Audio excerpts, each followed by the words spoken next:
Bonjour à tous. Mr. Ben. Bonjour à tous. On met Toi, l'ambiance. c'est quoi c'est quoi ta phrase, toi? Pas trop. Salut tout le monde. Pardon. Salut tout le monde. Ouais, Pas salut tout le monde. En mode dégoûtage. Ça va Ben ou quoi? Ça va et toi? Tranquille. Tranquille. Tu nous reviens tout beau. Là, t'as fait le... Ouais. On dirait que tu reviens de Milan, mais tu reviens de Belize.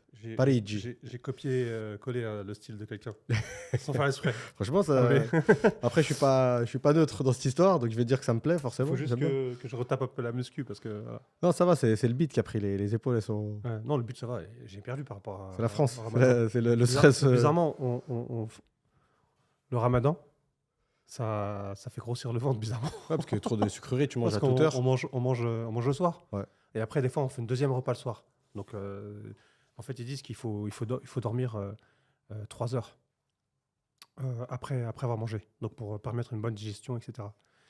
Comme d'hab, il est passé vite ce ramadan. Il passe super vite. Franchement, je sais même plus ce qui s'est passé. La seule chose dont je me souviens, c'est une histoire que tu m'as racontée à la mosquée. Ouais. T'es tombé sur un chaman bizarre, un ouf. Ah ouais, un mec Un d'Indonésie. russe. Enfin, un russe établi en un mec d'Indonésie, méditation, je sais pas quoi, j'ai rien compris. Il a confondu la mosquée avec un truc de yoga, je crois. Ouais. Tu m'as dit, il a mis plein de bouteilles autour de lui. Ouais, franchement, j'ai halluciné. Ça va, ils l'ont Ça. sorti. Tu m'as dit, ils l'ont sorti gentiment. Ils l'ont même pas sorti au début tout de suite. tu En m'as fait, dit. ça a pris du temps. Franchement, ça a pris du temps. 15-20 minutes. En fait, il avait 7 sacs avec lui. Et il était allongé au milieu et la tête de ce côté, enfin du Ouais. côté de la Qibla. Ouais. Et il écoutait, je sais pas ce qu'il écoutait. Il avait un casque et il avait une petite peluche, une chèvre. Ah ouais, c'est En spécial. peluche. Ouais, c'est un mec, il a à Katmandou au Népal. Il avait un truc de Emirates pour dormir. Ouais, il était en Alors, escale. et je en crois. plus, tout autour de lui, il avait plein de produits. Tout autour de lui. Déodorant, je sais pas quoi, des petits bâtons. Il avait des petits bâtons à la Harry Potter. Tu sais, genre, ils sont Ouais, en ouais. vrai bâton. Genre, ils sont gros au début et ils se finissent, ils sont super fins à la fin. Ah, c'est un mec Ils ont, ils, un peu perché, ils quoi. ont- ouais, et ils ont laissé tous ces sacs. Je sais pas, il avait des chips dans une assiette ou un bol en fer. Je sais pas, j'ai rien compris. Franchement, j'ai En tout cas, pas trop capté. Mais bon, voilà. C'était le C'est petit, une petite histoire de du ramadan. fou du mec. C'était à 5h du matin, hein, en plus. 5h du matin. Après, ça va, Dubaï, comme je t'ai dit, ils l'ont sorti gentiment. Ça aurait été au bled. Ouais, ils l'ont sorti. Après, il disait que c'était musulman. Hein. Ah, mais je vois, souvent on en avait parlé, toi et moi. Je pense que c'est un mec un peu. Ouais, Qui il était croit en tout, un qui peu croit en un tout. peu zinzin. Ouais, qui croit en tout, que Ouais. pour lui, le monde, c'est un temple. Ouais, ouais. C'est un point de vue. Hein. Pourquoi pas, je vais te dire. Hein. Attends. Donc aujourd'hui, on va passer sur un sujet super intéressant. Donc, bien sûr, on est une agence immobilière à Dubaï. On s'occupe des clients français.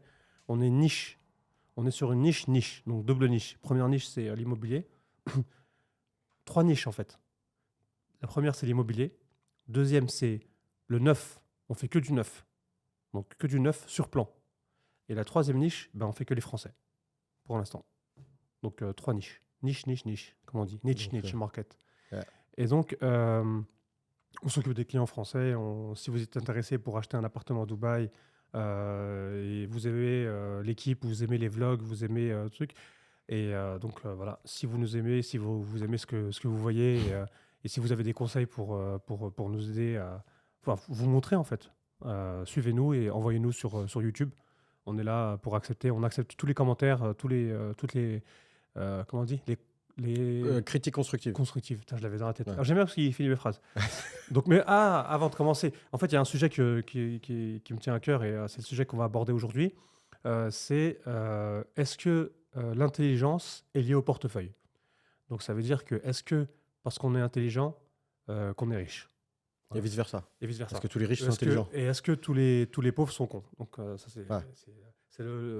c'est la question-réponse et en chiasme, comme schisme. Christ. Bref. Donc avant de commencer, un petit cadeau. Donc, Ouais, je sais qu'il aime franchement, bien les sucreries. T'es trop bon, Ben. Non, il n'aime pas les sucreries, mais Non, mais Nutella, Ouais. c'est valeur sûre. Hein. je suis parti les chercher exactement des muffins Nutella qui accompagneront notre café et pour nous mettre dans un mood intéressant. Franchement, Pour Nutella, public. pour ton public.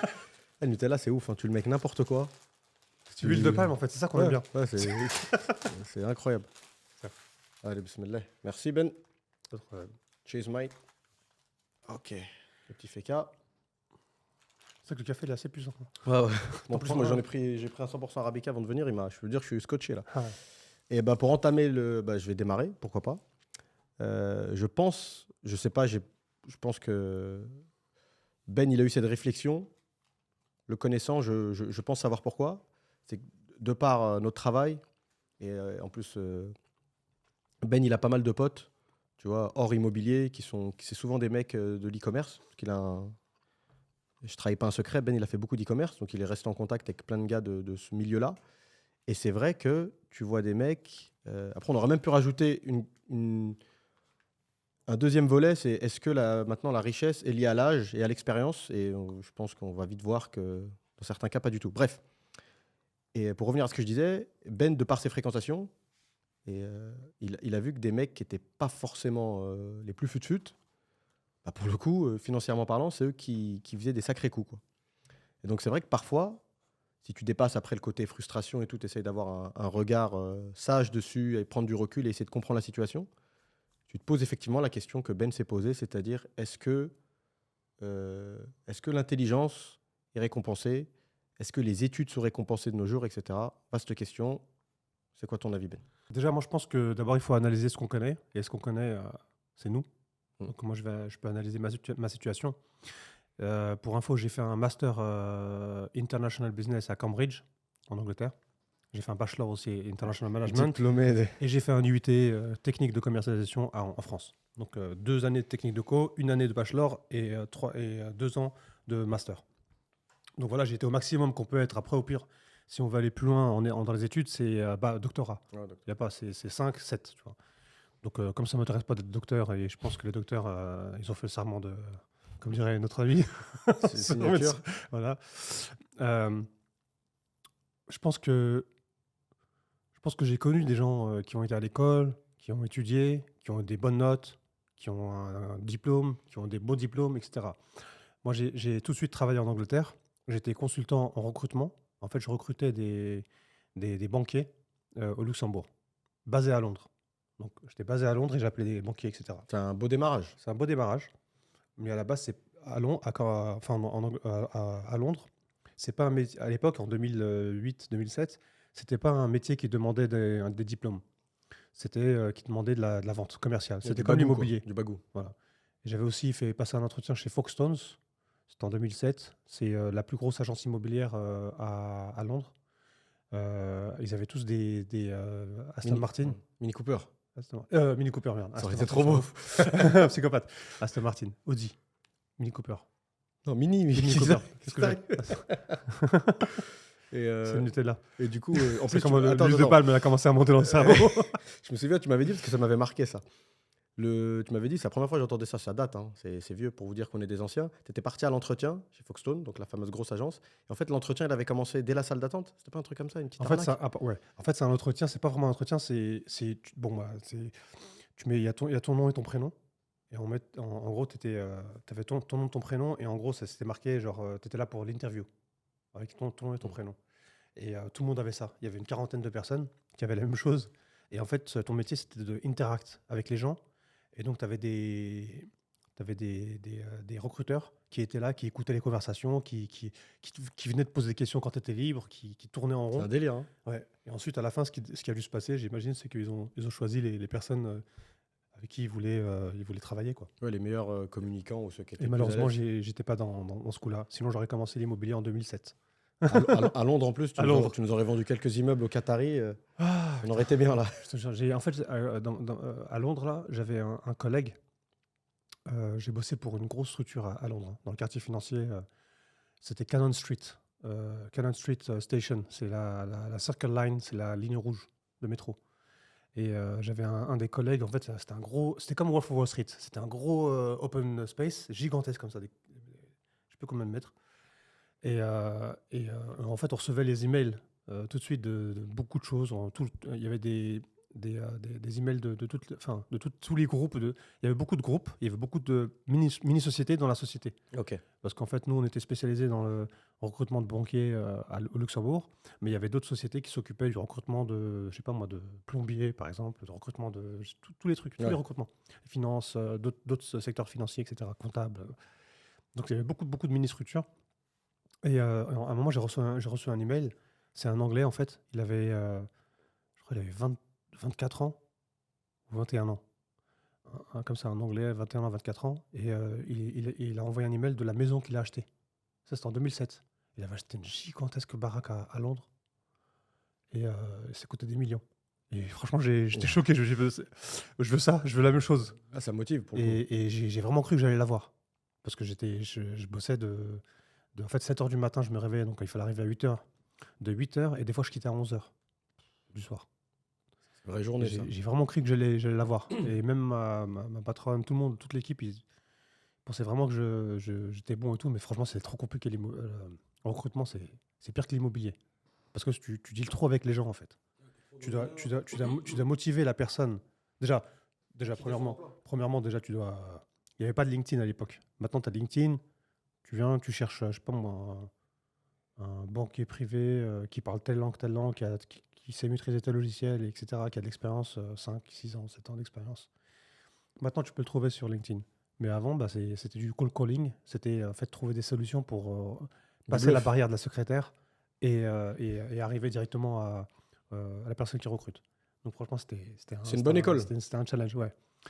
Et en gros, voilà, c'était un métier d'intelligent, en fait. Parce qu'il fallait vraiment trouver une solution. Et c'était en fait trouver des problèmes à cette solution. La solution, bah, on l'a trouvé avec la secrétaire, on l'a trouvé avec les amis, aller dans des données des gens qui ont envoyé leur CV, les appeler.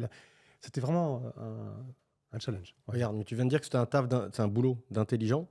Mais est-ce que tes études, tu penses que tes études t'ont permis de te frayer un chemin dans cette boîte, ou c'est plus ton background de la vie quoi, qui a fait que tu as un mec qui a voyagé tout seul, tu as dragué, En fait, tu vois, tu as parlé aux gens, donc non, tu le sais un peu te problème- faufiler. Quoi. En fait, comme je t'avais dit tout à l'heure, ce taf, à l'époque, hein, en 2007 ou 2008, en 2007, ce taf, il fallait pas de diplôme.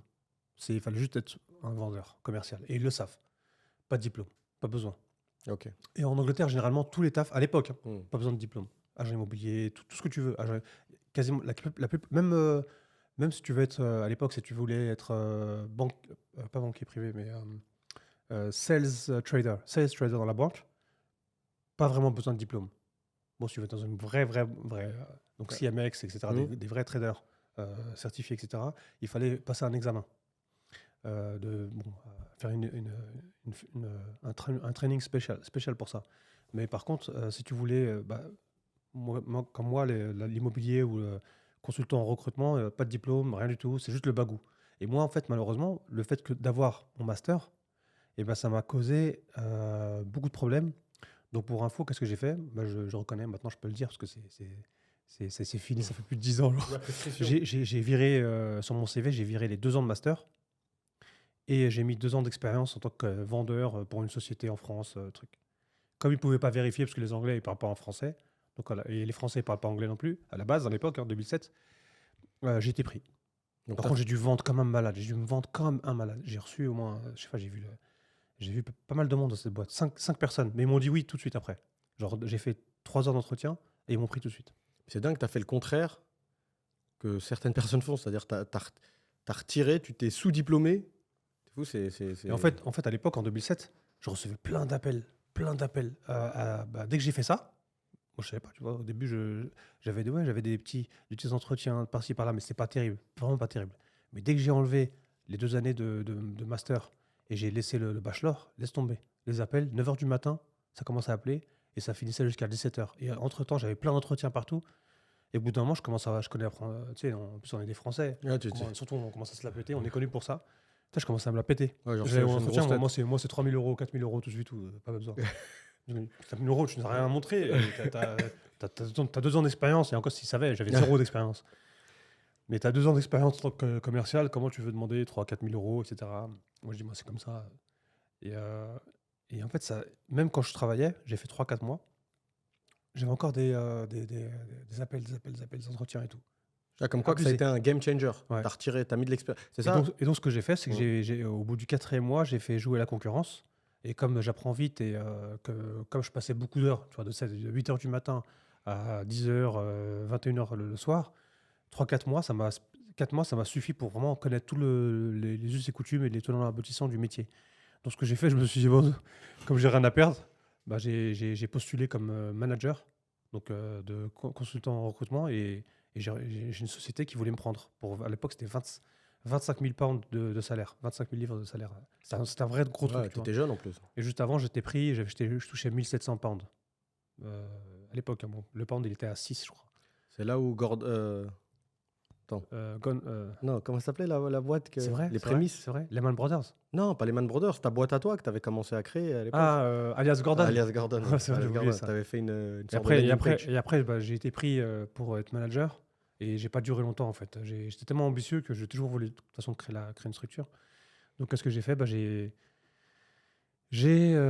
comment dire, j'ai bougé en France. J'avais Ouais. des trucs de famille, donc j'ai bougé en France et je voulais monter Alias Gordon, qui était consultant en recrutement au Luxembourg. Donc voilà. En tout cas, pour l'anecdote. beau parcours. Donc je parle pour moi. Donc les études, et surtout en plus à l'époque, hein, Mm. ça m'a pas servi. Au contraire, ça m'a plus posé des problèmes qu'autre chose. Après, au niveau personnel, les études, ça m'a servi parce que bah, ça m'a permis de rencontrer des gens et de passer des... En Angleterre, en fait, les études, c'est plutôt des soirées, des trucs. Il y a des moments de vie, des tranches de vie. Tu passes à étudier, en fait, tu passes du temps, mais c'est plus à la dernière minute. Donc, tu dois faire ce qu'on appelle une dissertation. C'est que tu dois passer un moment à écrire des rapports, tout ça sur Internet. En fait, tu n'as même pas besoin d'aller à l'école, en fait, en Angleterre. C'est pour ça que la plupart des gens, ils vont un truc. Et moi, pour info, j'avais jusqu'à 3 tafs. J'avais enchaîné trois je me souviens. petits tafs. J'étais cuistot, j'étais serveur. J'ai enchaîné à un moment 3 tafs par semaine. J'ai pas tenu, hein. Vendeur en magasin. Mais j'ai pas tenu. Mais en Angleterre, en fait, c'est pas comme en France. En France, tu as 26 matières. Et après, tu as une semaine de partiel. Et tu as les partiels sur les 26 matières. Donc c'est impossible. Et tu deviens un rat de. Comment ils disent ça? Un rat de bibliothèque. Je sais Ils appellent même ça. pas Tu dors à la bibliothèque. Ouais, en France, c'est vraiment compliqué, par contre. Super compliqué. Et à la fin, pour rien. Pour rien, parce que si tu regardes, c'est qui les mieux, entre guillemets, internationalement? C'est les Anglais, c'est pas les Français. Donc pourquoi vous compliquez l'accès à l'étude, etc. C'était vraiment compliqué à la France. Vraiment. Alors qu'en Angleterre, c'était super facile à la fin. La France, c'est beaucoup basé sur le résultat. En plus, parfois, c'est biaisé, parce qu'il y a des gens, ils ont un gros potentiel, ils peuvent être très intelligents, mais ils se loupent au niveau des examens, tu vois. Donc, c'est sur un moment précis. Je trouve pas que c'est fair. Bref. Mais pour revenir au sujet initial, déjà, t'en es la preuve. Donc ici, juste pour parler de l'expérience, la première expérience de vrai travail que j'ai fait, de vrai taf, le portefeuille n'était pas lié. L'intelligence, elle n'était pas liée au portefeuille. C'était juste avoir des cojones, entre guillemets. Tu vois. Moi, j'ai fait ça. Regarde, j'ai étudié, on peut dire que je suis intelligent, mais à la fin des fins, j'ai pas été pris grâce à mon diplôme. J'ai été pris parce que je me suis bien vendu, entre guillemets, etc. Est-ce que c'est l'intelligence? Je sais pas. Mais en tout cas, il y en avait qui ont fait vraiment beaucoup de pognon. Moi, j'ai pas fait beaucoup de pognon à cette époque. Parce que j'ai quitté trop tôt, en fait. J'étais trop ambitieux. Ouais, t'as voulu sauter des étapes. J'étais trop ambitieux for my own good, comme on dit en anglais. J'aurais pas dû être autant. Je regrette maintenant, en fait. Si je pouvais revenir en arrière. Ouais. Je le ferais autrement. Je fermerais ma gueule, j'apprendrais tout ce que j'ai à apprendre. C'était compliqué quand même. Super compliqué d'ailleurs. Et stressant. Mais à la fin, comme le gars, l'anglais, 21 ans ou 24 ans, est-ce qu'il est intelligent? Peut-être pas, mais au moins il a fait le taf, comme dirait la Fouine. Si on est là, c'est qu'on fait le taf, gros. Les références d'anciens. Après, comme c'est ta phrase en plus, tu la sors souvent. Ouais. La vie, ça se joue sur un moment très court. Ouais. Donc va savoir, tu serais resté là-bas, effectivement, tu serais peut-être devenu millionnaire à moins de 30 ans. Après, tu sais pas quel type de vie tu aurais eu, tu vois, en termes de beaucoup de choses, tu vois, en termes d'éthique, en termes ce qu'on t'aurait pas vu dans les pubs avec des petites bières. Ça, c'est une bonne question. Avec les collègues. C'est une bonne question. Avec les collègues de la finance. Mais en tout cas, moi, quand je regarde bon, je te connais bien. Donc moi, ce qui est bien, c'est que j'ai un regard extérieur à tout ça. Moi, je pense que ce que l'école t'a apporté, quoique même pas, j'allais dire ce que l'école t'a apporté, mais même pas, parce que toi, je pense que tu l'as, c'est un peu inné. C'est parfois ce que l'école elle apporte, c'est une sorte de capacité à se concentrer sur une période donnée. Ça veut dire, en gros, toi, je sais que tu es dans la capacité, s'il faut s'enfermer 3 mois pour apprendre une langue, ou apprendre à coder, apprendre une new skills, comment on dit en français, new skills, une nouvelle expérience, une nouvelle... Ouais, rajouter une corde à son arc, on va dire, tu vois. Et tu peux le faire. Alors qu'il y en a, c'est très dur pour eux. C'est pour ça qu'il y en a déjà, ils n'arrivent pas à étudier chez eux, il faut qu'ils aient la bibliothèque, si on a le téléphone, les trucs, ils n'arrivent pas du tout. Donc on connaît plein d'exemples. Il y a des gens, ça fait 1 an, ils sont là, ils n'ont pas appris beaucoup l'anglais. Parce que c'est juste une question de concentration, tu vois. En fait, faut. Ouais, après, c'est vrai que c'est pas donné à tout le monde. Moi, je le considère comme. Je pense que tu l'as travaillé. Je pense que c'était pas forcément inné, mais à l'époque, parce que tu me l'as dit, si ma mémoire est bonne, tu m'as dit que pour toi, les études, c'était très compliqué. Il y a des mecs, c'est C'est inné. vrai que moi, à la base. Il y a des mecs qui sont bons comme ça, toi, tu as bossé. Ouais. Et à force, c'est comme du sport, en fait. Moi, Tu as par bossé, exemple, t'es devenu bon. je sais pas si vous connaissez la bibliothèque Beaubourg. Vers Châtelet, ouais. Et donc, j'allais à Beaubourg et moi, j'étais pote avec des gens qui étaient en S. Moi, j'étais en technique, ES. ES. Moi, voilà. Donc, qu'est-ce que j'ai fait? Bah, j'étais ami avec des gens S, donc super mathématiques, super trucs. Bon, alors. Et donc, je leur demandais comment m'aider en maths et tout. Donc on allait là-bas, à la bibliothèque. À l'ouverture, c'est 10h du matin. C'était cool, c'était spécial, hein. Donc 10h du matin, c'était l'ouverture. Et ça fermait, je crois que ça fermait à 22h, je suis pas sûr, mais à 22h ou minuit. Et donc je faisais l'ouverture et je faisais la fermeture. Et on achetait là-bas de quoi boire un café, manger, etc. Et on se remettait au boulot. On passait vraiment des heures comme ça à travailler pendant pas mal de temps. Et, bizarrement, c'est pas ça qui m'a aidé parce que, euh, par exemple, les cours les cours de droit, il y avait le petit bouquin comme ça. Je sais pas combien, ça fait combien de pages, 50 pages. Et ben, en 2-3 jours comme ça, je l'ai appris par cœur. Je connaissais tous les adages en latin. Je connaissais tout le droit. J'ai appris tout le bouquin en droit. Tout, par cœur. Je me suis pointé au concours de droit. Donc, tu sais, les concours, c'est simple, hein, c'est une question. Ils te donnent un cas pratique et tu dois l'écrire. Bah, j'ai eu 7 sur 20, quoi. Alors que je connaissais tout par cœur, j'ai tout lâché comme ça. Je me suis dit, il va me respecter, le prof, monsieur Dupichot. Les détails qui font la différence. C'était en premier. Non, c'était en l'IUT. C'est en l'IUT. Mais après, attends. Incroyable. Maintenant, quand tu repenses à cette période, est-ce que c'est pas ça qui t'a peut-être même plus aidé que les études en elles-mêmes? Le fait que justement que tu arrives à t'infliger une grosse charge de travail. Tu vois, comme tu viens de me dire là, tu faisais de l'ouverture à la fermeture. C'est peut-être ça qui t'a forgé plus que les cours en eux-mêmes. Tu vois, c'est pas les mathématiques, c'est pas des Pythagore et tout. Je connais personne. Moi, à titre perso, excuse-moi Ben, Ouais. c'est à moins que tu fasses des études techniques, ingénieur, pont et chaussée, tu vois, ou médecin, architecte, dentiste.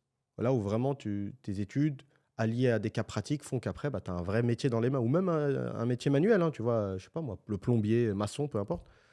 Mais tout ce qui est commerce international, marketing, pour moi, c'est un grand fourre-tout. Moi, j'ai plein de potes, ils ont fait des études comme ça, tu vois, marketing un peu poussé, business, et les mecs, ils bossent chez Foot Locker. Il n'y a pas de honte, hein, mais ça leur a pas servi, quoi. En fait, il y a beaucoup de systèmes. Le monde, en fait, c'est des vagues de cycles et de systèmes qui se renouvellent. Donc, par exemple, l'époque de nos parents, donc les années 50, 60, 70, 80, max. Tu as un bac plus 5, t'es la personne. Comme on dit en anglais, you are the shit. Ouais, 60, 70, 80. 90, 2000, diplôme, ouais, peut-être, mais à la fin, il faut faire des stages, il faut être approved. Il y a beaucoup de choses. À part les métiers techniques, comme tu disais, avocat, auditeur financier, etc. Truc, editing. Tu vois. Enfin, les trucs. les trucs, on va dire, avec des spécialisations. Mais sinon, voilà. Et là, maintenant, on arrive à une ère, la AI, l'ère de la IA. En fait, là, vraiment, on est arrivé à un ère où chacun peut être ce qu'il veut. Et surtout sur Internet, comme on a vraiment Internet, c'est vraiment répandu, etc. Et maintenant, on a ChatGPT, ChatGPT d'ailleurs, si on sait l'utiliser, ça peut faire beaucoup de choses. Donc à la fin, on peut faire ce qu'on veut, quand on veut, et on peut faire beaucoup, beaucoup d'argent de nos jours. Donc quand tu regardes bien, il y a des petits gamins là, qui ont 16 ans, ils sont multimillionnaires, et ça n'arrête pas d'augmenter. Et t'en as d'autres qui font Bac plus 5, et surtout ceux qui étudient maintenant, hein, Bac plus 5, ils arrivent, ok, stage ici, stage là, CDD. Ouais. Voilà. Ça, c'est pas facile. C'est pas facile. Maintenant, c'est fini. Maintenant, il faut se mettre à l'ère du digital. Si vous voulez faire quelque chose, les études et tout, malheureusement, je suis le premier à le dire, ça ne sert pas à grand-chose. Par contre, savoir étudier déjà. Ouais, voilà, Ça ouais. prend peut-être, je sais pas. Je sais plus. Parce que moi, pour moi, ça a été, entre guillemets, je l'ai appris, hein, j'ai vraiment voulu, j'ai lutté. Et surtout, moi, en fait, je viens d'un endroit, d'une ville où les gens, ils s'en foutent d'étudier, et ils n'ont jamais étudié. Et je crois que j'étais le seul de tout mon quartier. Et je sais pas combien il y a d'habitants dans la ville, mais je suis le seul à avoir été en Angleterre et qui a eu un master. Mm. Et en anglais, etc. Donc à la fin, c'est voilà. Mais je ne représente pas Ouais, la masse, la norme. la majorité. Donc pour mon côté, l'école, malheureusement, si on peut dire quelque chose, l'école, ça ne sert pas à grand-chose maintenant. Par contre, bah, c'est comme tout le monde l'a dit sur Internet, si on veut marcher, si on veut faire quelque chose euh, dans le futur, il faut mettre ses enfants dans une bonne école, de genre privée. Comme ça, ils font des contacts de directeurs de grosses structures internationales, le Mm. CAC 40. Et là, l'école servira à quelque chose, pas à apprendre de ce qu'ils vont Ouais, c'est donner le comme réseau. contenu. Le contenu, c'est pas de la, c'est la théorie qui Ouais, sert à ouais, rien. c'est exactement. Par contre, le réseau, les amis que tu vas avoir, tu en auras peut-être deux, trois, hein, mais deux, trois amis qui valent de l'or. Entre guillemets. Tu sais quoi, Ben? Si tu sais bien t'entourer. T'as lu dans mes pensées parce que je voulais parler de ça. Parce que même j'avais regardé des interviews de personnes qui ont été à Berkeley, qui ont été à Stanford, qui ont été à Harvard. Bon, tu as certains cours, c'est vrai que les professeurs, c'est des pointures, tu vois, mais pareil, ils disent que c'est vraiment ce qui fait la différence, c'est le réseau. Mais quand tu regardes bien, même ça, je mets un bémol. Regarde, tu prends ton cas précis. Au final, maintenant, tu as, voilà, t'as pris un certain âge, les études, c'est loin derrière toi. Au final, il reste qui? Bon, on a déjeuné avec un ami à toi qui date de la période des études, il n'y a pas si longtemps que ça, mais bon, parce qu'en plus, il habite à Dubaï, donc ça facilite. Mais voilà, on parlait il n'y a pas longtemps, tu avais un vieil ami, vous étiez comme des frères, Abdallah, un Saoudien, tu avais toute ta petite équipe, etc. Vous étiez tous les jours ensemble, H24. Je me souviens, moi j'étais venu en vacances vous visiter, à vous voir, je me suis dit, ils vont jamais se séparer. Et après, la vie fait qu'au final, bah, autour de toi, il va te rester limite que quelques personnes, et c'est souvent des potes d'enfance, tu vois. Donc est-ce que, je sais pas, maintenant même le réseau, j'ai un doute. Le réseau que tu crées à l'école, est-ce que après, quand chacun prend sa route, est-ce qu'ils font pas comme neige au soleil? Après, c'est vrai que ça dépend combien d'années. C'est vrai que c'est dur de faire durer une relation internationale. Tu vois? Mais je peux te dire que, par exemple, c'est lui qui m'a aidé, c'est Abdallah, comme tu dis, le Saoudien, qui m'a aidé à monter ma boîte en 2009 à Dubaï. C'est vrai. Parce qu'il était à Dubaï, enfin, il était en Saoudi, mais pour lui, la Saoudi et Dubaï, c'était quasiment pareil à l'époque. Donc, il m'avait financé mon projet, etc. Tu vois, donc, Ouais, ça a servi à quelque chose. rencontré ça. Et encore, moi, j'ai dit une école privée Hmm. ou des chefs de grandes sociétés patrons. Lui, c'était pas une école privée. À Cambridge, dans l'école où j'étais dans l'université, bon, c'est vrai qu'il y avait beaucoup de Saoudiens, Ouais. Koweïti, Non, même c'est le Libyens délire et tout. internat, c'est pas juste vous voyez à l'école, vous dormez, vous Voilà, ouais. ensemble, vous Ouais. sortez, Ouais. tu vois. Mais c'est vrai que j'ai fait beaucoup de relations, et après, peut-être que c'est moi d'un côté que j'ai. Qui est. Mais non, et aussi Justin. J'avais aussi Justin. Sa Ouais. mère, elle était à l'OTAN. Non, c'est vrai que j'ai rencontré beaucoup de monde. T'as rencontré Elle plein de était à monde. l'OTAN, sa mère, directrice ou je sais pas. T'as rencontré des grosses têtes, entre guillemets, tu vois. Mais après, et en plus, toi, pour le coup, maintenant, c'est vrai que t'as changé avec le temps. Mais avant, t'étais un mec avec qui il était facile de garder contact. Ouais. T'étais à fond dans les potes, t'avais un vrai sens de l'amitié. Non, mais c'est vrai, tu vois. vrai. Je dis pas de conneries à ce niveau-là. Donc, en tout cas, c'est même pas que les gens ils sont mauvais ou ils veulent pas aider, c'est qu'après, c'est la vie, tu vois. Chacun, bah, Abdallah, il est marié, il a fait des gosses, il est en Arabie Saoudite, il a un travail, il a un business. À mon avis, Justin, pareil. Après, la vie, en fait, comme dans tout, la routine fait que ça prend le dessus. Et après, c'est pas que les gens ils zappent, mais un petit peu, mais par la force des choses, quoi. Et juste une aparté, j'avais des potes anglais. J'avais un mec qui s'appelait Sam Ropers. Sam Ropers. Mm. C'était mon meilleur pote chez. Comment s'appelle la boîte? J'ai oublié. Bref, la société où je bossais en 2007 dans le recrutement à Londres. En fait, et j'avais genre un autre anglais, il s'appelait Ben, je sais plus comment, à l'école. Et en fait, en fait, il y a une théorie, je sais pas si vous êtes d'accord ou pas, pour ceux qui ont été en Angleterre, mais c'est impossible de rester ami avec un anglais. Ils disparaissent plus vite que n'importe qui dans le monde. Ah, les anglais purs, enfin des vrais Ouais. anglais, ça reste pas ami en fait. Ils disparaissent, je sais pas. Est-ce Et que vous êtes d'accord? Ouais, Dites-nous en dites-nous en commentaire. commentaire. Ouais. Les Anglais sont très bons pour dissocier le perso du boulot, ou le boulot du perso, quoi. Il te voit. C'est pour ça, c'est marrant, ça m'avait fait rire aussi. Quand j'allais assez régulièrement à Londres, une fois j'étais sorti à l'époque où on sortait un petit peu. J'étais parti en boîte, une boîte assez prestigieuse. Et il y avait le serveur, c'était un Français, donc il nous voyait, il avait l'habitude de nous voir, il nous parlait. C'était le Whisky Mist, la boîte le Whisky Mist. Et les mecs à côté, à la table d'à côté, c'était genre des mecs de la finance, tu vois. Et les mecs, ils se mettaient dans un état, genre limite torse nu en train de faire tourner sa chemise. Et le lendemain, il est au boulot, le mec est tout droit, comme si c'était rien passé. Et l'anglais, il a vraiment deux vies parallèles. Mais ouais, en tout cas, pour revenir au. Moi, il y a une chose que j'ai appris, en fait. La première chose que j'ai appris en venant d'Angleterre, c'était, tu rencontres les gens dans les escaliers, les Anglais dans les escaliers ou trucs, ils disent quoi? Ils disent, you're going out tonight. You're going out tonight. C'est tout. Il n'y a que ça. You're going out tonight. Ils veulent juste aller teaser. Going out tonight. Going out tonight. Yeah, moi, fucking que yeah. ça. Mais en tout cas, c'est clair qu'en tout cas, ça peut donner un sentiment d'injustice à quelqu'un qui s'est cassé la tête à l'école. Après, encore une fois, là, on parle de réussite financière.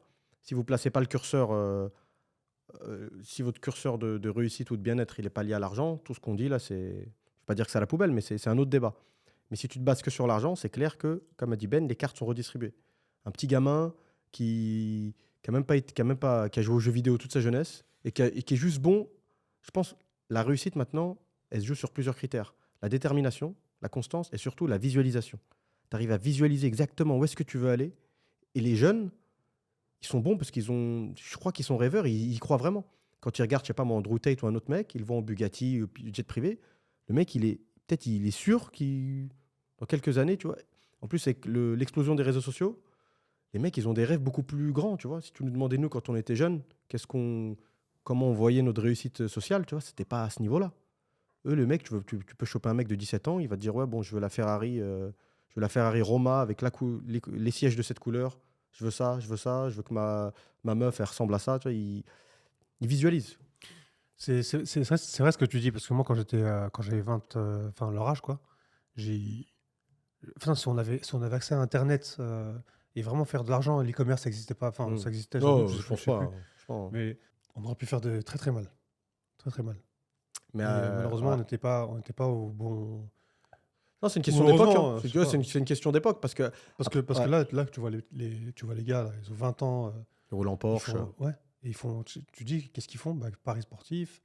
E-commerce. C'est toujours la même chose. Ouais, E-commerce, quoi. E-commerce, paris sportif ou marketing en ligne. Ils sont sur Instagram. Ouais. Des youtubeurs qui font formation, etc. C'est ça les métiers de ces gens-là. Ils ont pas été à l'école. Hein. Ils n'ont pas eu de master. Ils n'ont pas eu de trucs. Mais ils sont largement plus riches. Ouais. Qu'un mec a fait. Que ces gens qui ont étudié. Et, sans doute plus riches aussi que mes amis. Hein. J'ai des amis qui ont été. Qui en a déjeuné hier. Ouais. Il a fait un stage en quittant l'école et après il a travaillé, il a changé de structure peut-être 2 fois dans sa vie et il a suivi un cursus exponentiel et classique. Voilà, c'est pas exponentiel alors comme ça, mais c'est déjà bien ce qu'il a fait. Une courbe comme ça à 30% de 30%, déjà, 20% lui déjà c'est un modèle de réussite hein, parce qu'il y en a plein déjà qui ont fait le même cursus scolaire que lui mais qui n'ont pas atteint les postes qu'il a atteints. Ouais. Mais c'est clair que c'est un vaste. En fait, tu vois, Internet, ça a vraiment. Enfin, même là, ChatGPT avec le IA, en fait, ça arrête pas de créer. Et la crypto aussi, on a oublié. La crypto. Ouais, truc de malade, les NFT. Ouais. En fait, Internet là, est en train de créer des populations de riches gamins. Donc inconscients. Après, c'est un autre sujet peut-être. Après, j'aimerais bien ton avis. Ce sujet, il est tellement large. Mais j'aimerais bien ton avis sur sujet. Là, tu les as vus à Dubaï. Ouais. C'est ces petits jeunes là, ils avaient 20 ans, 25. Ah bah. Excuse-moi. 18 ou 16. Ils pouvaient même pas. Ils avaient pas. En fait, les gamins, c'est tout petit. L'âge pour aller en boîte de nuit à Dubaï, c'est 21 ans. Et la plupart, ils n'ont même pas l'âge pour aller en boîte de nuit. Il y en a plein qui veulent d'ailleurs. Et ils sont tellement blindés, tellement millionnaires, mais ils n'ont pas l'âge d'aller en boîte de nuit. C'est un truc de fou. Et tu te dis, merde, ça a créé une population totalement différente, en fait, quand tu y penses. Hein, Internet et tout.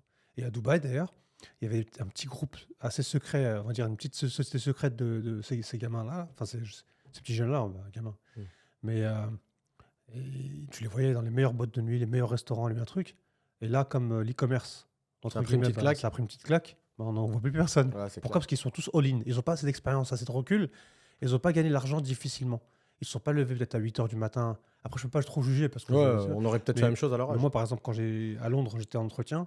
À un moment, quand j'ai fait un entretien, j'ai été pris pour être manager d'une équipe de consultants en recrutement, j'avais, pour que je sois pris, j'avais 7 personnes en face de moi comme ça. Et ils me posaient des questions de fou, un par un. Ça m'a rendu pendant 3 heures. Ça m'a démonté la tête. Et le mec, il y a une des questions qui m'a toute ma vie, je crois, que je vais m'en souvenir. C'est un Italien, un Anglais italien. Il me dit, quand tu sortiras un jour de chez toi, il fait froid le matin, il sera genre 7 heures du matin, tu seras en train de marcher pour prendre le métro, tu vois de la merde dehors, ça pue partout. Qu'est-ce qui va te motiver pour aller travailler et appeler des gens qui ne servent à rien, qui vont te raccrocher au nez? Franchement, c'est une super bonne question. On devrait la poser pour l'IMO. Franchement, quand tu vas sortir à Dubaï, Franchement. il fait 45 degrés. Cette question, même les autres, ils l'ont regardé comme ça. Alors, putain, c'est quoi cette question là? Franchement, c'est une bonne Mais question. après, il m'a dit quoi? Il m'a dit non, non, moi, je veux une réponse. Putain, après, j'ai dit, bon, ok. Moi, ce qui me motive, c'est, je me vois déjà. Non, non, non, moi, j'étais Ouais, chaud. J'étais en mode financier dans ma tête. Ouais. Je me voyais comme trader, moi, à la base. Tout le monde croyait que j'étais un trader dans le quartier. Tout le monde pensait que j'étais à Londres, j'étais un trader. Tu te rappelles? Ouais, je me souviens. C'était beau. Voilà. Mais, ouais, c'était marrant. Mais tu vois, là, eux, est-ce qu'ils ont vraiment souffert? Peut-être, je sais pas, franchement. Moi, après, je pense qu'il faut quand même dissocier deux trucs, parce qu'en plus, tu l'as fait, donc tu peux témoigner. Il y a quand même une différence entre l'e-commerce. L'e-commerce, quand tu voles pas les gens, hein, ça veut dire l'e-commerce vraiment classique, tu sources un produit que tu vends, etc. Que ce soit dropshipping ou pas, peu importe. Et la crypto. Parce que moi, je trouve, les mecs qui sont devenus millionnaires du jour au lendemain en crypto, là, pour le coup, on peut vraiment dire que, selon moi, hein, ça n'engage que moi, c'est pas des mecs intelligents, parce que c'est pas des mecs qui ont des qualités de risk management. C'est-à-dire, justement, ils sont devenus blindés du jour au lendemain, parce que les mecs, ils ont fait des trucs inconsidérés. On en parle parce que tu parles toujours des mecs qui sont sortis par le haut, mais il y a combien de mecs, à mon avis, qui ont dû faire all-in sur des cheat coins, des vieilles monnaies, où tous les curseurs étaient dans le rouge, enfin, pas dans le rouge, mais en gros, personne n'aurait fait ça.